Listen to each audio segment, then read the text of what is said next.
dana današnjeg. Angažovanje u ovom sektoru od strane Evropske agencije za rekonstrukciju podrazumeva programe i projekte u 3 osnovne oblasti. Prva oblast je program podrške opštinama, opštinskom razvoju, druga oblast je podrška regionalnom socioekonomskom razvoju i treća oblast bi bili programi prekogranične saradnje u okviru kojih danas implementiramo oko 140 projekata i ugovora. Takođe se značaj ovog sektora ogleda u alokacijama koje već znamo da postoje u okviru novog IPA programa. IPA 2007. je alocirala 44 miliona od ukupno 160 miliona prve komponente samo u ovaj sektor i IPA 2008.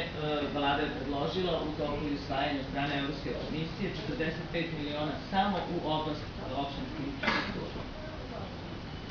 U okviru ovog sektora i komponente koju sam pomenula, programa podrške opštinama, se implementira i projekat koji nas je danas okupio ovde.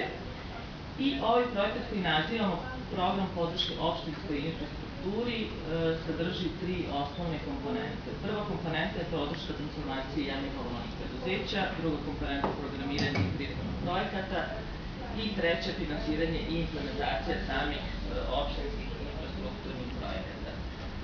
Pretpostavljam da većina od vas zna da smo mi angažovani u ovom sektoru i imamo projekte i program podrške opštinskoj infrastrukturi još od 2003. godine.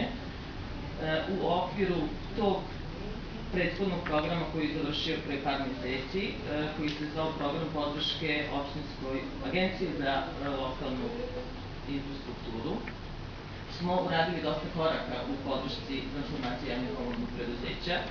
Urađena je jedna studija od strane međunarodnih eksperata o samoj transformaciji preduzeća, ustanovljena je sa našim strateškim partnerom, stalnom konferencijom, radna grupa koja je radila 2 godine na prvim i osnovnim koracima u ovom pravcu i svi ti rezultati su podeljeni sa nadležnim ministarstvom za ekonomiju i regionalni razvoj, koje, kao što verovatno takođe znate, planira u septembru da, ukoliko sve bude po planu, da donese i predloži